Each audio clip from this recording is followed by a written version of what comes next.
So today, we get to have a great conversation, and I think a really important conversation, honestly, with a really inspiring person, a good friend of mine.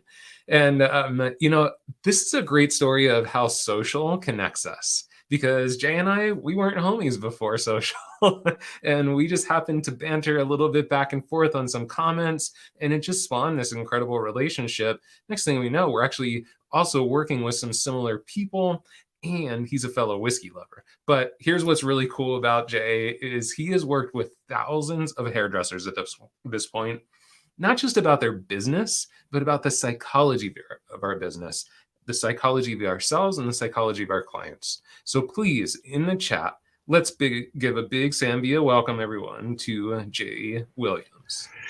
Hello. Hello. Hello. I changed my shirt. I know you look different. You do. You look dashing. I mean, black is. Well, you looked handsome before, and I was like, "You're still handsomer." I just wanted to narrow that gap a little bit. Did this help? You look great, my friend. So, Jay, tell us a little bit about what got you into working with hairdressers. I'll give you the short story. They say behind every great man is a great woman. The way I got in the beauty industry 19 years ago, my wife is a recruiter, a headhunter. She finds people jobs. And so cool. She was working for Bumble and Bumble. And over the course of 3 years, I think she hired 53 people from their VP to director level. And so as she's doing this, she's sharing the conversation. I was on the other side of things, was in the beauty space and never really been in a salon, as you could tell by looking, not really a need for that. And she goes, "Oh man, this would be so much fun for you and the work that you do." And so I got a chance to meet a few people in the industry. And honestly, it's the next best thing to rock and roll. It really is, being in the beauty industry. Yes. So there's the short story of how I got here. I love it. And you just as I was kind of introducing you, I mentioned that you work with hairdressers or the beauty industry more from that place of the psychology of it. So tell us a little bit more about what that means. Yeah, it's let me just give a little bit of a shout out. So for those of you who may have been in the industry a little bit longer, there's a gentleman, Dr. Lou Lisansi, and he's known as Dr. Lou. He was the first doctor to be hired full-time to work in the beauty industry. And he wrote a book called Psychosmetology. And what it was, and you can almost tell by the definition, is that it was blending of the two sciences that we deal with on a day-to-day basis, meaning cosmetology, study of hair, skin, and nails, and psychology, study of human behavior. And so in the course of doing my work, our paths crossed. Someone that you and I both know introduced us, and they asked, could you convert the book into a workshop? And so in the process, I got a great deal of insight and began to work in the salons with stylists on a day-to-day basis and began to capture a lot of data. And so the time that I've spent is on the psychology side, the people side of it, to complement the technical skills. And, you yourself have both sides of that. The value and, what percentage each plays in your success. Absolutely. Yeah, and a big part of that is relationships, and that's kind of what we're here to talk about tonight, is the big subject that I know, when I was a salon owner, this was a huge part of our discussions as co-owners and business partners, is should we be friends with our staff? It's a question that's it's a loaded question. And so I would you help me out here. How does it work? Can people respond before I even respond? I don't want to influence them at all. You want them to respond. Get them involved, Will Jay. you guys just put in there yes or no? Do you believe that a leader, an owner, a manager should be friends with the employees? And I'm going to leave this to you, Andrew. I can't multitask at all. So yeah, we'll let them go ahead and kind of kick us off with the conversation a bit, because it'll take a few moments for the answers to come back. There's a little bit of a delay, but yeah, kick us off into the conversation. All right, so let me give a little bit of credit where credit's due. So Steph Fox Jackson, some of you may know her, but she's from our industry, and she put together the State of the Beauty Industry report for 2021. And so in conversation, she shared with me that she asked stylists what they want from their leader or their Mhm. owner. 56% said they want their leader to be a friend. Interesting. Yeah. So here's the kind of funny part. She also asked them, do you want to go out with your owner or leader? And only 14% of them want to have a drink with them. Hmm. And so for me, in looking at that, I thought, you know what? The people want the attributes of a friendship, but not necessarily the behaviors, right? Okay. So, for those of you who are watching and responding and thinking about this, whether you're an owner, a leader, or a stylist, I think this conversation has value. The question again was, can a leader be the friend? I would ask you this is as we're talking, think about three attributes that you want in a leader. So, Andrew, I'm going to put you on the spot. There's no right Okay. or wrong answer. Give There's it to me. thousands of responses. What would be three attributes you would want in a leader? In a leader, Yeah. I want them to be trustworthy. Hmm. I want them to be honest. Trustworthy, honest. Okay. I want them to be fair. Trustworthy, honest, and fair. Now, if I ask you this question, what are three attributes you want in a friend, Andrew? Kind of have a feeling I know where you're going with this. Yeah, I mean, and that's what I think what I extracted from it Hmm. is that I want the trust, I want the honesty, I want the respect. I think that friends are open, honest, on time with your communication. They make you better. They give you feedback, and so does your leader. And I Yeah. think people want this. And so, why it's important is that whether you're a stylist or an owner or manager, or you're listening or you work for a manufacturer, you can relate to this because every business is dealing with this attrition and attraction, right? We're Mhm. losing people. And then, how do we bring in more people? And so, if it's a people conversation, then you need to find out what the people want, what will Yeah. bring them to you, and what will keep them there. And if they're telling you over half of them are saying to you, I want you to be a friend or have those attributes, I think it's imperative today that we learn how to be at least friendly, if not a friend, and at least be sociable, if not social.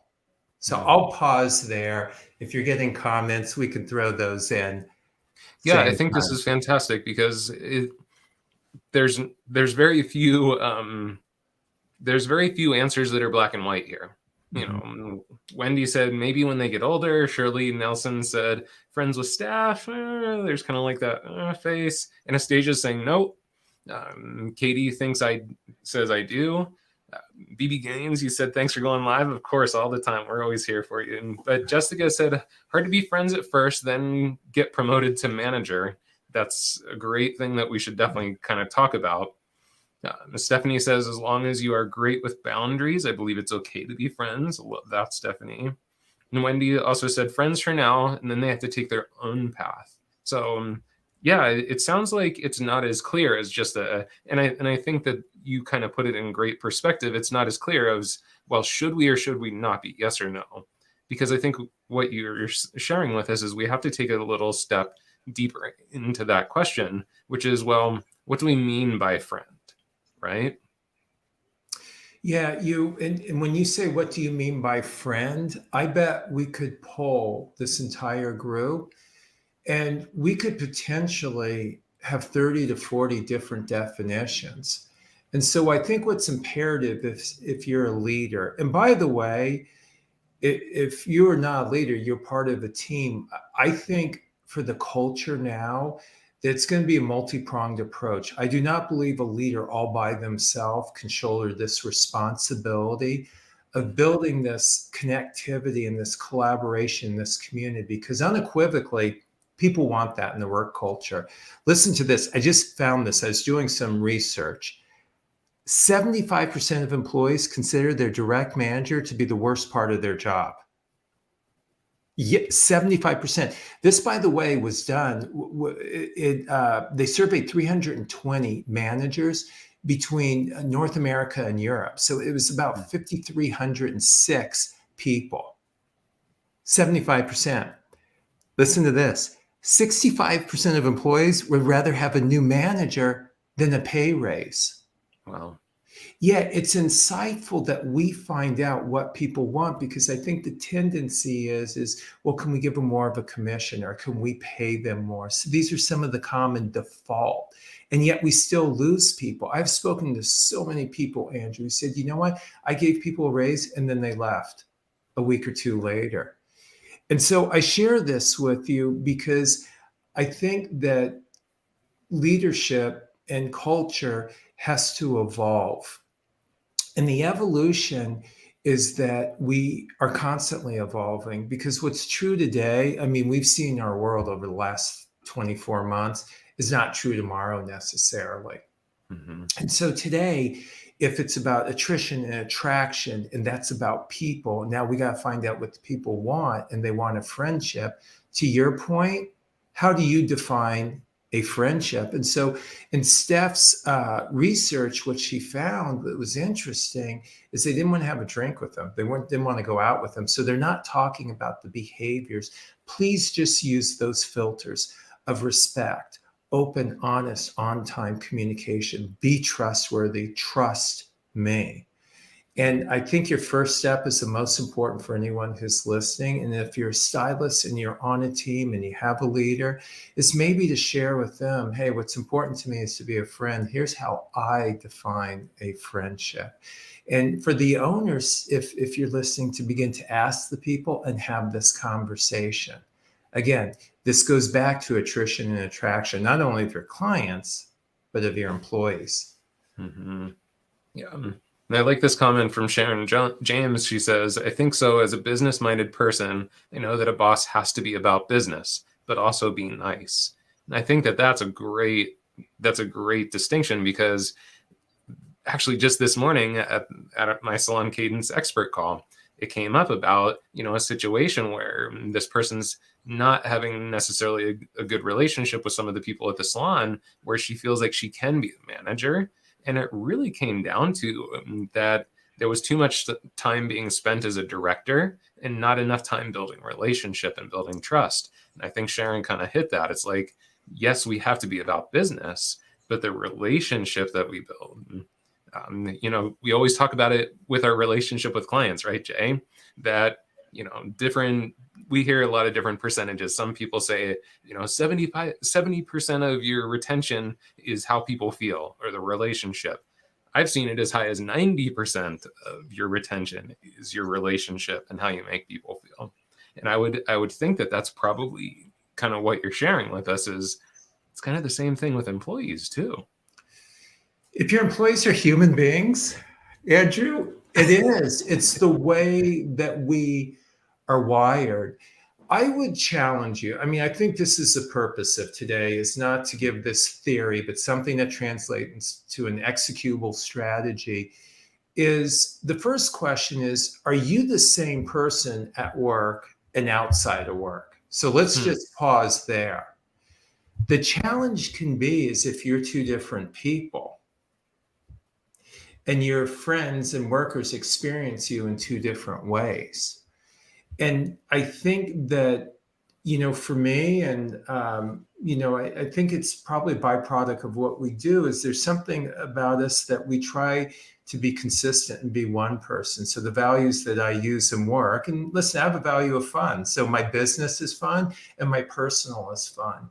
And I also have values that drive me, as far as what's right and wrong. And what's right and wrong in business is right and wrong personally too.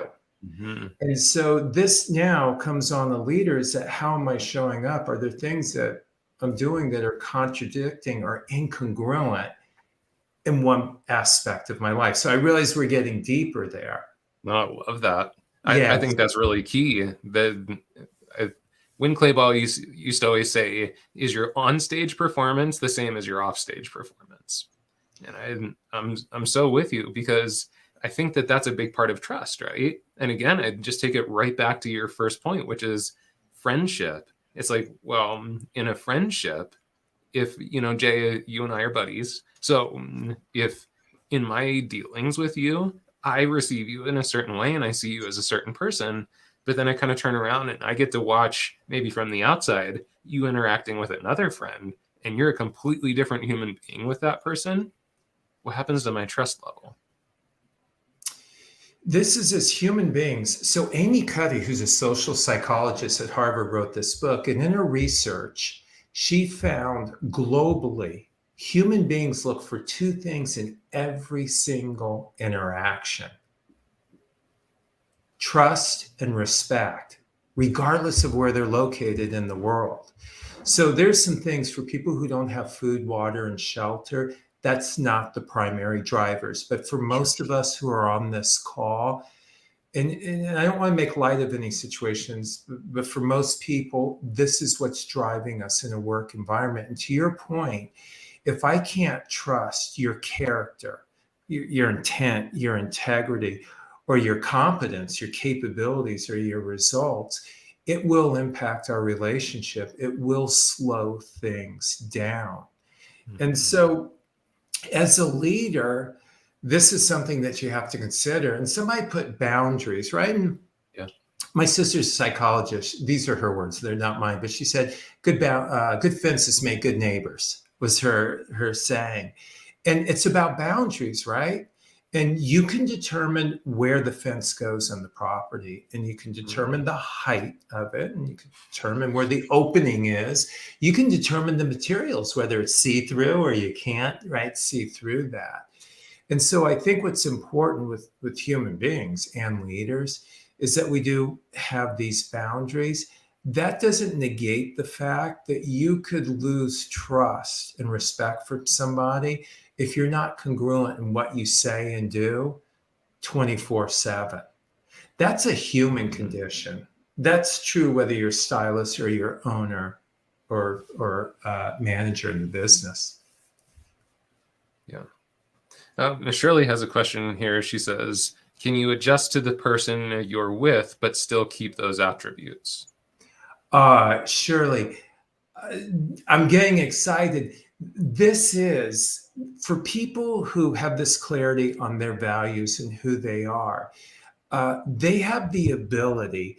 Dr. Carl Hersey was a psychologist. He wrote Situational Leadership, so it's probably the most widely recognized and utilized framework in business of leadership. And its basic premise is, to Shirley's point, is that great leaders have the ability to adjust their style based on the needs of the individual.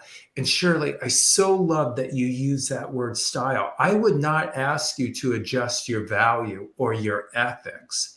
It's just simply your style based on the needs of the individual. So people still feel the same after interacting with you. It just may show up differently in you and how you get that emotion out of the person. Yeah. That was a brilliant observation. It's a little nuance because people say, well, then it's a contradiction, Jay. You're saying to be congruent, but yet you change. Where you're congruent is with your values and your morals. Where you're flexible is with your style.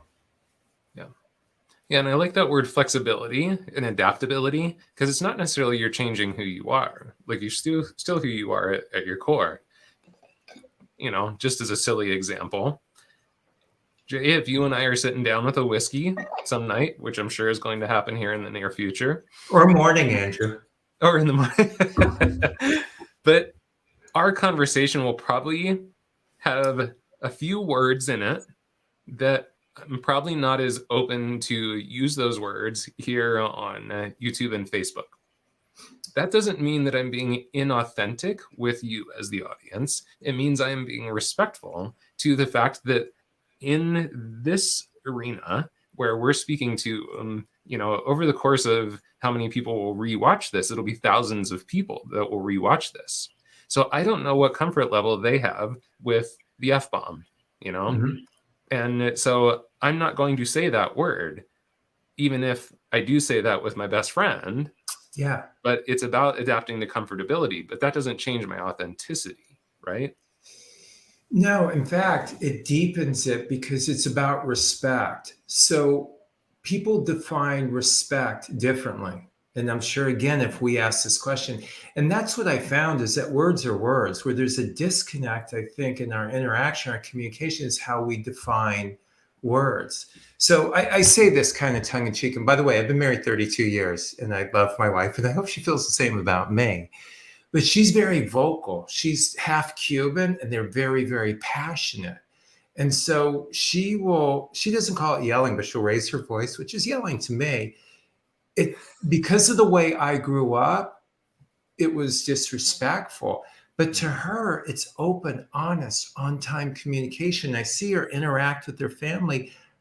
I would never do that the way I grew up because it was the definition of respect. But in her family, that's not respect. What would be less than respectful is to be less than honest about your feelings. Well, And so when we go back to, your choice of verbiage and terminology, it's just being respectful in that environment based on how the individuals you're working with define respect. So the F bomb may not be respectful in a public setting where there's so many people and you don't know what they're thinking. Yet with you and I, and you know me intimately, it may not be a violation of respect. What's consistent is your value of respect and that you use that as a filter. mhm. So I think at this point, it seems, yes, we have to have certain elements of friendship within our business relationships. And you kind of mentioned the fences of the boundaries. So, what are some of the ways that you've seen people be successful with setting those boundaries? I think the first step is to have an open, honest conversation Mm, and be receptive to perspectives and ideas other than your own on boundaries. So you can apply that to the vaccination, politics, religion. That's your opportunity is to at least consider a perspective other than your own. And so I would ask your team about boundaries and ask them, what's your definition of boundaries? What's your experience with boundaries? What would you want the boundaries to look like at work with me, with your peers? And realize that boundaries can vary from person to person, situation to situation, location to location. yeah. And so you'd be somewhat naive to think that, oh, you just ask that question and it has universal applicability. It may. I would still ask them how they define boundaries and what boundaries would they want in place. I think that's the first step that will give you this information and data to ask the next question. So let's pause there just for 1 second, because I just want to focus in on something that I think was really key and that you said there, which is that it's a co-creation process. Because I think what's really important here, Jay, is that I think that's where we sometimes get into trouble as leaders. We feel like we have to create everything, that we have to have the answer, that we have to like set where those boundaries are. But it's like, I love that you're saying let's co-create those with the people that we're working with. There was another thing that, in Palm Mitchell, the school where I used to work, there was always this saying that people will support what they help create. And so if I come in as the leader and I say, hey, here are the boundaries of our friendship, well, some people might be like, well, man, why are you telling me what to do? And why are you telling me how, I have to be? But if I sit down with them and do what you just said, where it's like, hey, I think we need to come together and find out, like, yeah, what are the boundaries? Like, where are our, kind of fences with each other on our friendship and our business relationship? Let's do that together. I think that's brilliant. I agree with you. So I had a recent situation where I was working with someone and they were upset at the leadership. And I said, "Oh, tell me about that." They said, "Well, a decision was made and I was never factored into it. No one sought out my perspective," which validates what you said. Here's what was interesting. And so I want you to listen if you're a leader. This is imperative. But listen, you could be a leader. When I say leader, as if you influence. So if you're doing that as a mom or a dad or as a salon owner or your small group at church or whatever you're doing. So leaders really everyone. The person said this: I didn't need to be part of the decision. I did want to be part of the discussion. Well, So let you just take that in. To your point, I think to honor someone, to show respect to someone, you can invite your team into this discussion. And it's important to share with them the reason because some people will go, if I'm not part of the decision, I'm just part of the discussion, what does it matter? It's because as a leader, I do want to hear other perspectives. I'm going to make a decision ultimately. But what goes into that is thinking and experiences other than my own and perspectives.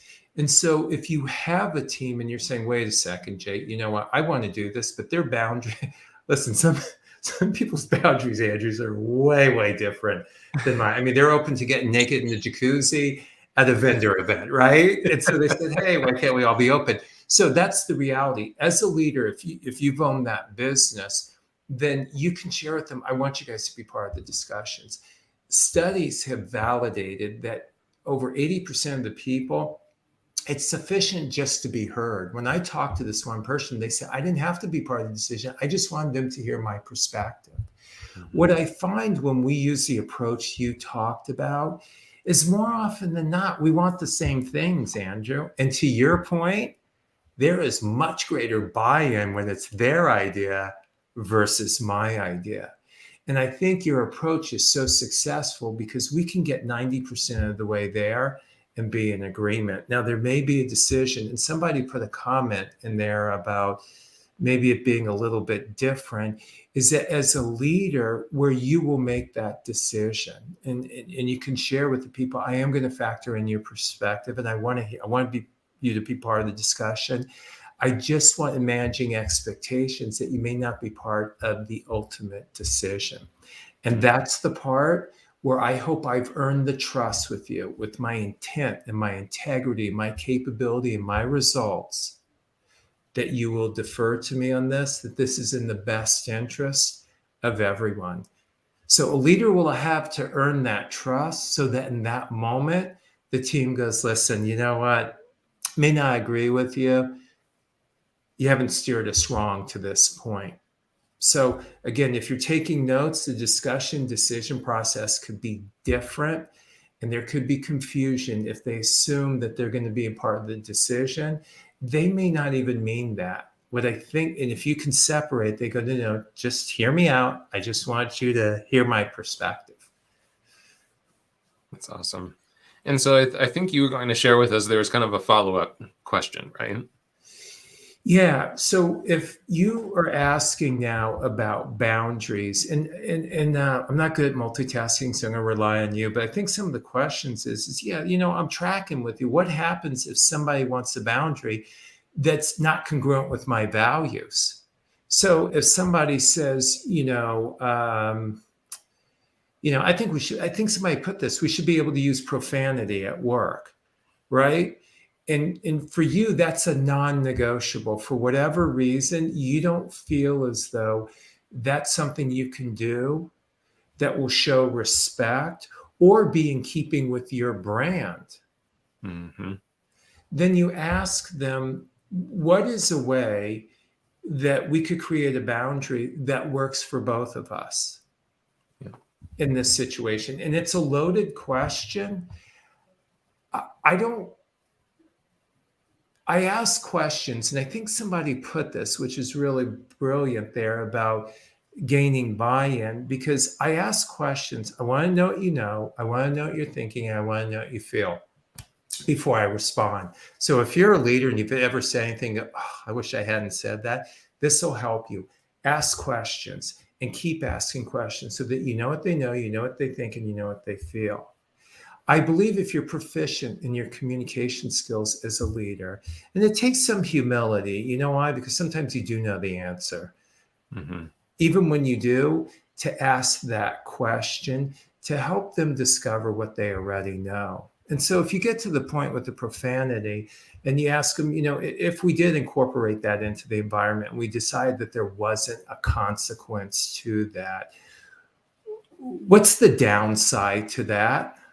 What's the downside peer to peer? What's the downside with the clients? What's the downside to our brand?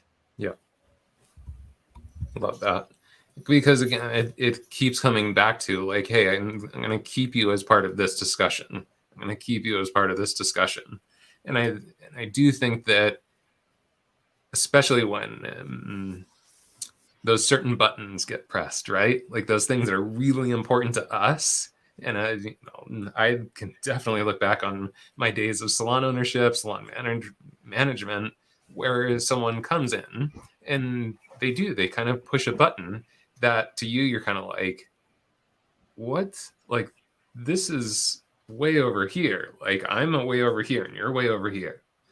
And I think at that point, the go-to very often is, okay, well, I just need to lay down the law here because we're upset then. Like something has hit a chord with us, we're upset. I need to lay down the law. And I like the approach that you're sharing with us because it's like, well, before we go to lay down the law, please, let's keep the discussion going. Let's continue to inquire so that we can understand. What did you say? How they feel? What were the things that Yeah, you said what that they you want to? know, and I want to know what you know. You know what's interesting is a leader will tell someone something, they'll go, I know that. As a leader, that should be an indicator. I should have asked another question, discover what they know, what they think, and what they feel. And listen, if it gets down to it, you can share with them, here's the deal. If you're listening, is that you want commitment, not compliance. That's the whole thing. And when you lay down the law, you run the risk that somebody's compliant. They do it because they have to. And they do it as long as no one's looking or until you no longer measure it, right? Or there's no consequences. Commitment, they do it because they want to. And when there's a bump in the road, they find a way to navigate through. So the reason I'm asking questions and extending the conversation, like you alluded to, Andrew, is because I'm looking for commitment. I need this discretionary performance, whether you believe in it or not, that you will trust me, that this will be the best thing for the business. I am not flexible on my values. Those are non-negotiables for me. That's what I'll quit a job, end a relationship, or terminate a relationship over. I'm flexible to have the conversation to the point that we can get to a point that there is an agreement there. And that's why I don't want to steer away too soon, because they think it's an expectation and there's not an agreement in place. Yeah, absolutely. Have you ever heard of the book CIQ, Conversational Intelligence, Susan Scott? Or not Susan Scott, I'm sorry. I have Susan Scott's other book, though. I'm a fan of hers. Yeah, which is another great communication Yeah. guru. Oh my gosh, why am I forgetting her name right now? But it's called Conversational Intelligence. And one of the things that she says that I really like is she says, as soon as you don't feel like you understand, double click. Because if you think about what happens when you double click on something on a computer, it takes you a little bit further. It opens up the next page of something. And she's like, as soon as you start to feel that resistance or that pushback, double click again, which is exactly what you're sharing with us. Like, don't miss that opportunity to ask the next question. That might be that place that you're like, oh, okay, now I actually understand why you're asking for this, or why your perception is different on this than mine. So I think that's fantastic. You mentioned that conversational intelligence, and if there's comments, feel free or questions to jump in. Is there's emotional intelligence, and so I'm going to go out on a limb and just assume a majority of your listeners are familiar with it. So I just want to put everybody at the same playing field here. For those of you who may not be familiar, emotional intelligence is just simply your ability to identify and understand an emotion, Mhm. both in yourself and others, and adjust your behavior accordingly. And everything that you're talking about, Andrew, as a leader, is to identify and understand your emotions. And if you're heated, if you're upset, if you're passionate, but it's not only in yourself, it's in others too. And so asking them and gaining that understanding, and then determining how you adjust your behavior. So some people, when push comes to shove, they defend and explain. And the risk you run, because we have this mirror neuron in our brain, what you do to me, I'm going to do to you.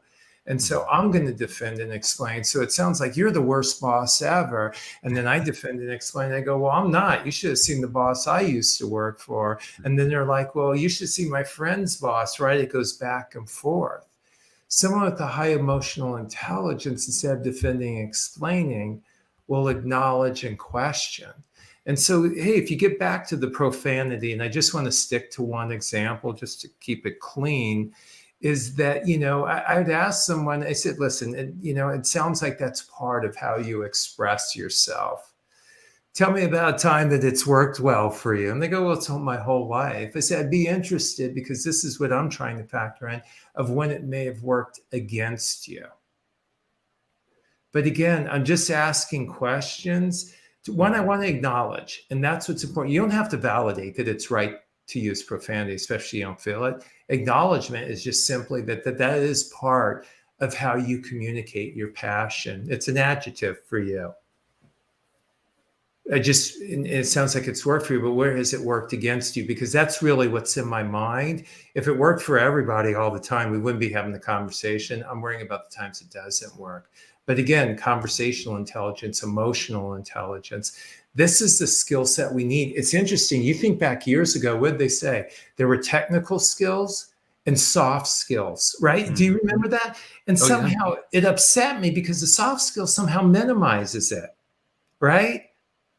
It's really the human skills we need. There's an informal study, you and I were chatting before, in the industry, asking people why they leave, clients, meaning 8 out of 10 clients leave for non-technical reasons. Those quote unquote soft skills, that's what's killing us here.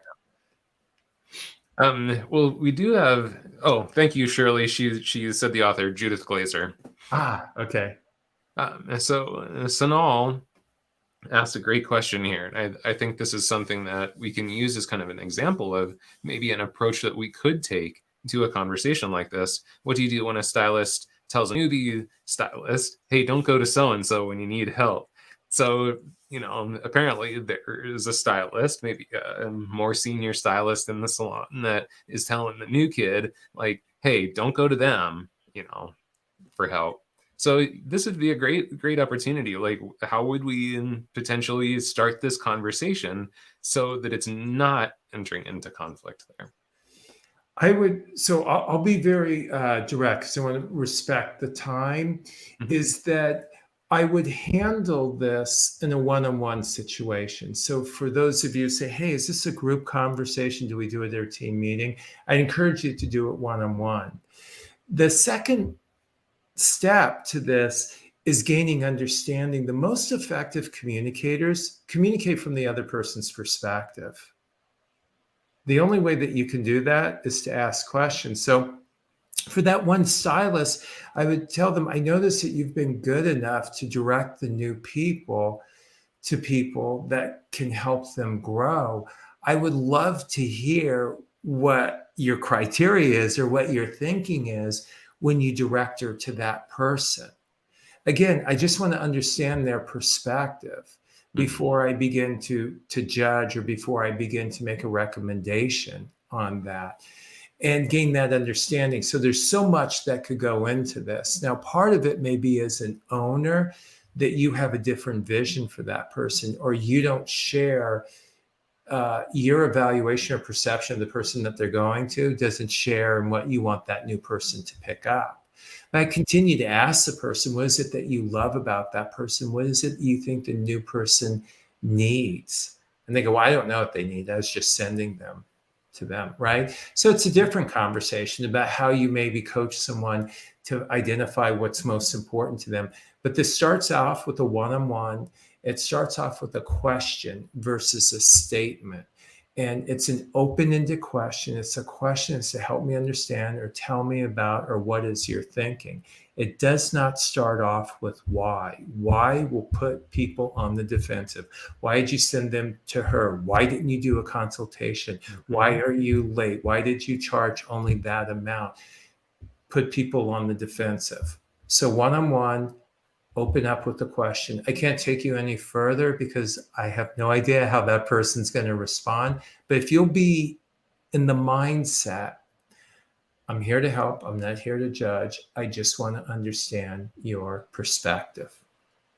Yeah. Let me Beautiful. give one more question is I would also ask him if you can't gain any ground is what would give you a comfort level in and fill in the blank directing them to so and so what would give you a comfort level to letting them self-solve like there's so many layers in there Andrew I don't know if it's another person or they want people to self-solve I have no idea but gaining these questions will give you the information and data you need to ask your next question. Yeah. Beautiful. And just to kind of circle us back to the very first topic, it's about, should we be friends with our staff? And we've kind of veered more in the direction of, well, how do we do that? And like, how do we set those boundaries? But I want to just kind of reflect back to what we first said, which is it's not necessarily about becoming the best friend. It's not Mhm. necessarily about like, hey, yeah, let's go out to drinks every night. And by the way, that's up to you. Jane Yeah, and I aren't saying that you shouldn't do that. yeah. That's up to you and your staff. What are your boundaries? But what you just shared is how you would talk to a friend, Mhm. not how you would talk to someone that pissed you off in the break room, right? Because instead of going in with judgment and like, why are you doing this? And, reprimand and all those different things, it was like, hey, no, treat them like a friend, treat them with respect. Like, hey, I'm curious here. Like, give me some more information. I want to understand what's going on here. And that's what a friend would do. And so I think this mindset of should we be friends with our client or with our staff and vice versa, it's more what are the qualities of a great friend? And can you bring that to the relationship? I think it's fantastic. I wouldn't have anything to add. I mean, these are human skills. It's interesting we say leadership skills, but they're human skills, they're communication skills. Here's where I would leave you. If the data is telling you that they want you to be a friend, I would do the work and ask the questions to find out how you can make that happen. And how can you do it in a way that's in keeping with your boundaries? Listen, if you realize that I am a different person outside of work than inside of work, then it may not serve you well to go for drinks. So, I mean, if you're going out for drinks and all of a sudden, there's some things, whether it's your marital status that you're doing outside of that, or you talk about work showing respect, and now you're talking about other employees, it's not going to serve you well. I would leave you with this question. If someone needs to change in the relationship for this to work, is it you or is it them Mm. that needs to change? Because I will tell you, there are times I've certainly met people that honor their values and they're congruent. It's the other person that seems to take a liberty with you at work because you were with them socially. And that's a question is that, I would ask them is that if you want us to be friends, what needs to happen so that the respect at work that we have exists socially or the respect that we have socially. So somebody mentioned their new manager right now is friends with these people. That Mhm. might be a question is that, the respect that we have in our friendship, what would need to happen so that I could experience that same level of respect with you at work? I love that. That's such a brilliant question. Well, Jay, you have offered so much, and I know that you have so much more to offer. So, if they want to learn more from you, what's the best way? What's the best way? That's a good question. I wish I had an answer for you. I don't know, Andrew. No. You know what I did one time? I'm going to do it again. I only did it once, but I just got a favorable response. There's only one person. I gave people my phone number. Oh, Literally, if you want to text me a question, here's my commitment to you, my promise. I will answer all questions within 24 hours. So let's see how this goes. So okay. if you want to text me, the number is 267 733 5475. And my commitment to you is I'll respond within 24 hours. We'll see how that goes. The Cool. other option is that you can email me. So it's just simply j@jwilliamsco.com, which I'm looking at down there. And you can reach out or you can go to the website. And yeah, that'd be the best way to connect. And I love what I do. And I love that this industry allows me to do it and to be myself doing it. And so I love the communication and the questions, and the more challenging, the better. So please send them if you have them. And you have two books that you've written, is that right? Yeah, there's two. There's one that's called Leave Your Mark. And this is really written specifically for the beauty industry. And so I talk about values, I talk about trust, I talk about some of the things that stylists experience in that dynamic with their clients. And so one of the things that we cover in the book is that this is one of 6 professions now that's legal to touch someone. Hmm. And there's a responsibility that comes with that. And so there's the science behind this. And that's just simply that when you touch someone, there's a chemical that's released in the body called oxytocin. And oxytocin, science has proven, is what builds trust in an individual. The higher the level of oxytocin, the higher the level of trust with the person who triggered it. And so it's the same chemical that's released when a mother breastfeeds a child. And that's why psychologists push for that. It's for that human connection. And I think for stylists now, it was true when I wrote the book, it's still true today, is that people are coming to us and there's this heightened trust that we don't even understand. Well, one, they have no one else to talk to because they're at home and they're not at work, right? And they just want this escape.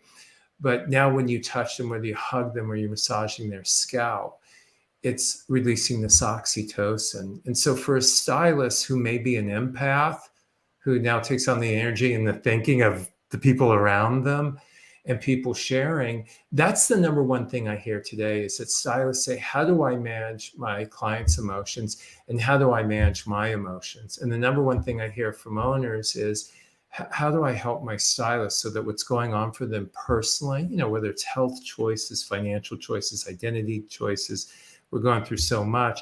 How do I help them with so that what's going on for them personally doesn't affect them professionally? Hmm. And so the book talks about all these dynamics and how you manage these emotions and this gift we have and how we leverage that. And so that was the first book.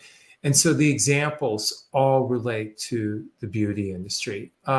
Universal applicability of the concepts. The second book, This versus That, things changed and people have a shorter attention span. So each of the chapters were written to be read in 4 to 6 minutes.